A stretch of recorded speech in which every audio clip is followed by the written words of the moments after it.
part 3. We're going to the outside of your house. The doorbell works. You got a vinyl coated house, so they're going to pressure wash before you close. You probably want to, you can pressure wash once a year. If you keep up with it, you can actually just use a hose and clean it. It's pretty easy, as long as stuff doesn't build up on it. You've got a GFCI protected outlet here. You got a nice covered porch. You can sit on here and somebody could be the neighborhood Karen. We had a lot of water, a lot of huge rain yesterday, so you got a little standing water there. If that's still, Gary might look at that or address it.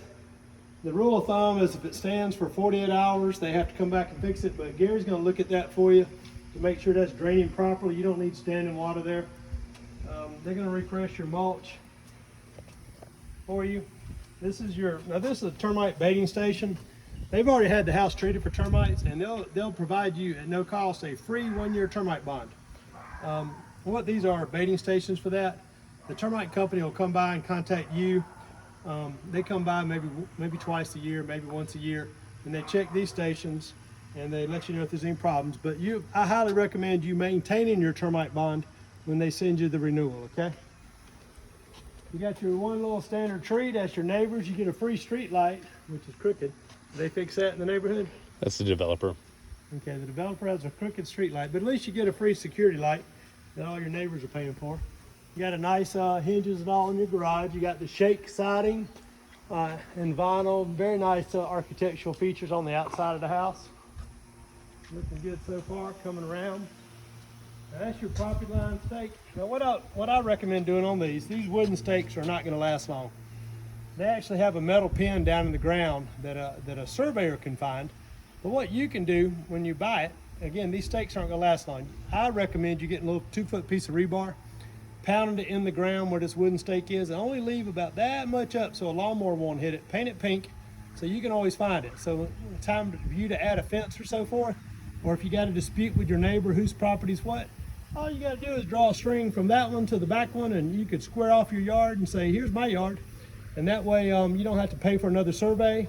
They'll provide you a plat at closing. But again, surveys and boundary markers keep good neighbors, and also you're in a fence company may require a survey before they put it, if you have paid somebody to put a fence up. If you want to make sure the fence is on your property, one thing I recommend, if you are doing a fence, talk to your neighbors.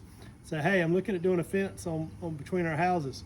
You want to split the cost of the point between us? That's just a gene tip. Some people do it, some people go, hell no, I don't want it. Like, well, it doesn't matter if they want it or not, it's your property, but they might be willing to split that cost with you. Got sewer cleanouts.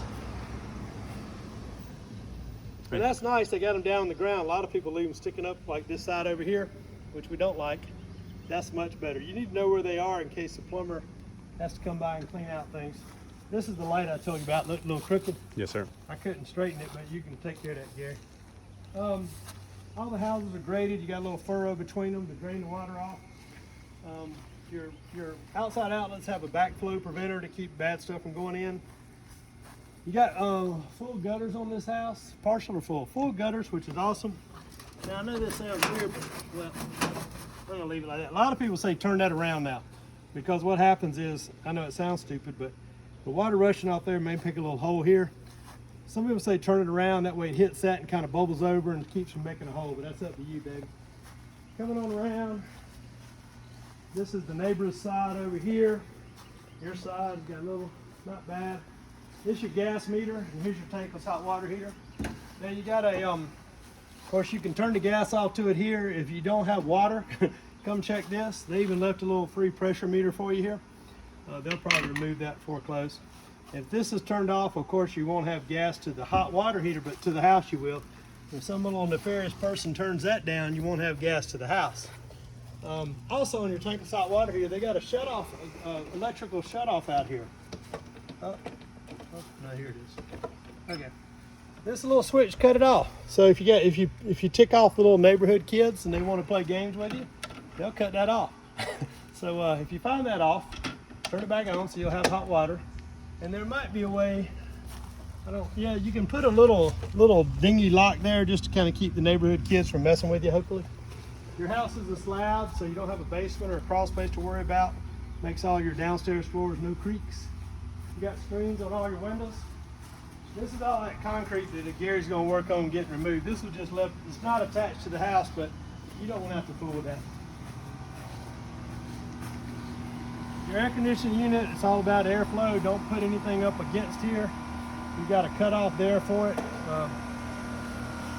got a Goodman unit. And let's see, the property line coming back here. We should see front feet space.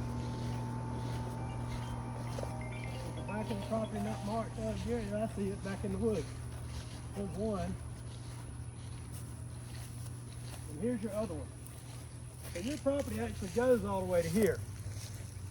And you got another one over there. Those are the ones you need to use that rebar on so you can draw a string from front to back. So this little part of here is your property. There may be setbacks for your fence and all, but if you look down the way, this person decided to fence theirs and not all the way to the back. That's up to you if you want to do that. You do have a drain here in the back that needs to be clear. Don't block it because water will come in your yard if you do. Are you watering the side daily? I saw the sprinkler system off. So we turned it off because of the rain the other day. Okay. But we want to water it a lot, especially now it's coming to life from the dormant stage. So you want to water it a lot. You got a nice level backyard, putting your fire pit or outdoor kitchen, whatever you want to do here. They do have an extended patio for you. Most builders only give you this little patio here. You got another one here you can add your outdoor kitchen if you. In South Carolina, just a little South Carolina tip. We call it the grill, not the barbecue. Barbecue is a noun here. That means something to do with pork. So if you're going to invite your neighbors over for a barbecue, make sure you're smoking some pork. If you invite them over and plan to serve hot dogs and cheeseburgers, they're not going to be happy because in South Carolina, barbecue means pork. Don't put your grill too close to this vinyl, it'll melt. Are y'all going to paint that board there for me, Gary? You got an outside light and an outside fixture at each entrance or each exit. Coming on around. Again, you got your backflow preventer. You got a hose bib on the two opposite corners of the house. Your house is full of gutter. This is your Smurf tube for your internet people. They will put a nice little box on here and clean all this up for you. This is how they pull stuff into the inside. They'll take care of that. Now, you got a breaker box out here. If for any reason you need to cut power off to the whole house, there you go. That big switch. Now again, some people are paranoid and want to put a lock on here. That's up to you. But again, I wouldn't recommend locking it because in case of emergency and you need to cut it off, you want to be able to turn it off as quick as possible. We didn't see the condensation line. I guess this isn't it, right? No, that was back there. There's with a condensation line on the other side of the house during the air conditioner running. You'll see